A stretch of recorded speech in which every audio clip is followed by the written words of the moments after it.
Hai Sobat Kata Cerita, sudah siap dengarkan cerita selanjutnya? Let's go! Bab 18. Tak terasa waktu berlalu begitu cepat saja. 1 tahun sudah Naina bertaaruf dengan Ibrahim Maulana Yusuf. Hubungan mereka seperti biasa saja. Naina yang selalu menjaga batasannya dan Baim juga yang mulai sibuk dengan dunia kerjanya. Sehingga sampai suatu malam, Naina berjalan sendirian menuju pulang ke rumah. Tetapi begitu Naina ingin menghubungi sang abah, ternyata ponselnya tertinggal di rumahnya. Astagfirullah, ya Allah ponselku mana? Gumam Naina dengan panik. Ia ngobrak-ngabrik tasnya untuk mencari ponselnya. Ya Allah, gimana ini? Pasti abah khawatir banget. Kok bisa sih aku ceroboh banget? Sampai gak sadar ponselku tertinggal. Gerutu Naina yang merasa bingung. Akhirnya ia memutuskan untuk tetap berjalan saja, sebab ingin balik ke rumah Bunga juga sudah terlalu jauh. Ya Allah, lindungilah hambamu ini. Dengan resah, Naina berdoa memohon perlindungan kepada Allah Subhanahu wa Ta'ala. Namun, di tengah perjalanan, Naina bertemu dengan 2 orang lelaki yang seperti sedang mabuk itu. Naina sudah ketakutan setengah mati. Ia memutuskan untuk putar balik saja. Tetapi semua itu ternyata terlambat. Kedua pemuda yang mabuk itu melihat Naina dan seketika mereka langsung menghadang jalan Naina. Ada ukti cantik. Mau kemana ukti? Tanya salah satu preman yang merasa senang. Maaf bang, tolong izinkan saya pergi. Ucap Naina yang merasa ketakutan. Enggak usah takut ukti, kita nggak jahat kok. Kalau ukti nurut sama kita, ya nggak bro? Timpal temannya yang tertawa. Saya mohon bang, kalau enggak saya akan berteriak. Ancam Naina. Coba berteriak ukti, di sini enggak akan ada yang mendengarnya. Ejek preman tersebut. Naina yang sudah setengah mati ketakutan, itu memutuskan untuk berlari menjauh dari kedua preman itu. Namun usaha Naina berhasil digagalkan oleh kedua preman tersebut. Mereka dengan sigap menarik pergelangan tangan Naina dan menyeretnya ke tempat yang gelap. Tolong, tolong, jerit Naina yang meminta tolong saat tangannya diseret oleh kedua preman itu. Kedua preman itu yang mendengar teriakan Naina malah tertawa senang, sebab mereka jamin bila Naina pasti masih tersegel. Saya mohon bang, lepasin saya, ujarnya yang mencoba memberontak. Kami akan lepaskan kalau ukti sudah memuaskan kami, sahutnya dengan tertawa senang. Hingga mereka bertiga sampailah di tempat yang penerangannya sedikit remang-remang itu. Kedua pemuda itu melancarkan aksi bejatnya. Mereka menarik jilbab lebar dan cadar milik Naina. Tetapi Naina berusaha untuk mempertahankan hijab dan cadarnya.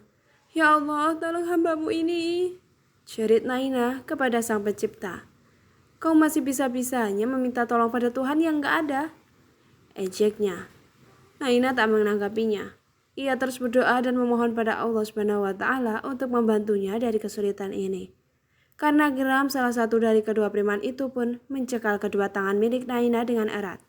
Dan yang satunya lagi merobek hijab dan cadar yang Naina kenakan. Gila, cantik bener bro. Kita gak sia-sia mencegat ukti satu ini, serunya yang merasa terpesona akan kecantikan Naina. Naina sendiri hanya bisa menangis akibat pelecehan yang ia dapatkan. Penampilan Naina sudah tak karuan lagi.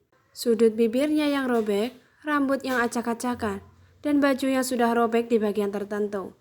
Tentu saja itu semua akibat dari dua preman tersebut. Naina yang terus memberontak akhirnya melemah. Tenaganya tentu saja tak sebanding dengan kedua preman. Sehingga Naina sudah pasrah akan takdir yang akan ia terima saat ini. Saat Naina sudah lelah berteriak dan pasrah saja, hal tak terduga terjadi. Ada seorang pemuda yang menolong Naina dan menyelamatkan Naina dari kedua preman itu. Pemuda itu mengambil balok kayu dan menghantam kepala preman yang mencoba melecehkan Naina. Ketika kedua preman itu pingsan, pemuda yang menolong itu pun lekas menghampiri Naina yang sudah dalam keadaan yang mengenaskan itu. Sebelum pemuda itu ingin menepuk Naina, ia melapisi tangan kanannya itu dengan sorban dan melingkarkan di pundaknya. Mbak, Mbak, panggil pemuda itu dan mencoba menyadarkan Naina. Naina yang masih berpikir bila orang itu adalah preman, seketika ia pun langsung menjerit ketakutan. Tolong, lepaskan saya, Saya mohon, jerit Naina dengan tubuh gemetaran. Mbak sudah aman, kedua preman itu sudah pingsan mbak, ujarnya. Tetapi Naina masih saja berpikir bila pemuda ini adalah salah satu dari kedua preman itu. Mbak sudah aman sekarang, tambahnya untuk membujuk Naina. Seketika Naina pun membuka matanya dan melihat pemuda yang ada di hadapannya dengan seksama. Seakan tahu maksud tatapan Naina, pemuda itu pun lantas saja berbicara dengan tenang. Saya bukan dari kelompokan mereka mbak, saya hanya ingin membantu mbak saja, ucapnya dengan suara tenang. Namun bukan itu yang menjadi perhatian Naina, tapi suara pemuda itu dan sampai saat ini tak pernah ia lupakan, walau ia sudah mulai bisa menerima calon suaminya. Ustadz Fatir? Gumam Naina dengan mata yang berkaca-kaca. Iya, yang menolong Naina saat ini adalah sang ustadz yang sudah lama ia cintai. Cinta pertama seorang Naina Az-Zahra. Fatir yang saat itu sedang lewat dengan motornya tak sengaja mendengar suara teriakan perempuan minta tolong. Ia berpikir kalau itu hanya halusinasinya saja. Tetapi entah kenapa suara perempuan itu begitu tidak asing untuknya. Suara itu seperti suara yang selalu datang dalam tidurnya dan berteriak minta tolong padanya. Selama 13 hari yang lalu, Fatir selalu bermimpi bertemu dengan seorang gadis yang tak terlihat wajahnya. Selalu datang padanya dan berteriak meminta tolong. Sehingga membuat Fatir khawatir dengan mimpi itu. Akhirnya ia menelpon sang mantan mertua, yaitu Pak Yai Farid, dan ia pun menceritakan semua mimpinya selama 3 hari berturut-turut pada sang Yai. Dan Pak Yai Farid menyuruhnya sholat istiqoroh. Bila mimpi itu hanya bunga tidur, maka insya Allah akan hilang. Namun, bila mimpi itu hadir kembali setelah ia melakukan sholat istiqoroh berkali-kali, berarti bisa jadi gadis itu membutuhkan bantuannya. Atau bisa saja bila gadis itu juga jodohnya yang dalam kesulitan, sehingga Allah SWT memberitahukannya terlebih dahulu padanya. Dan selama seminggu ia menjalankan sholat istiqoroh, hasilnya akan tetap sama, yaitu seorang gadis yang selalu berteriak minta tolong padanya. Dan ajaibnya, ia dapat melihat siapa dari pemilik suaranya. Dalam mimpinya, Fatir melihat bila gadis bermata besar dan teduh itu berkaca-kaca dan melambaikan tangannya sembari berteriak meminta pertolongan darinya. Ia dapat melihat senyum yang menyimpan sejuta luka itu tiba-tiba membuatnya hatinya mendadak nyeri. Seperti dirinya lah salah satu penyebab luka yang terukir dalam senyum manisnya. Fatir tersadar kembali dari lamunannya. Begitu mendengar suara tawa dari kedua pria dan juga suara jeritan mohon ampun dari seorang pria. Tanpa berpikir panjang, Fatir mematikan mesin motornya dan mencari asal suara itu.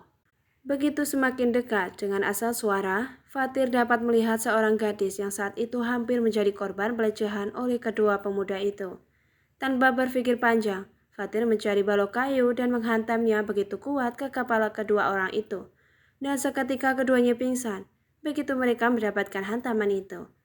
Fatir pun lekas menghampiri gadis terduduk itu dan masih terisak dalam gelapnya malam. Fatir yang mendengar isak tangis yang terdengar pun tertegun sejenak. Ia merasakan nyeri di ulu hatinya yang begitu dalam. Seakan-akan separuh hatinya ikut merasakan sakit itu. Sakit tapi tak berdarah, itulah yang dirasakan oleh Fatir saat ini begitu ia mendengar suara tangisan dari Naina. Bersambung, lanjut di bab 19 ya.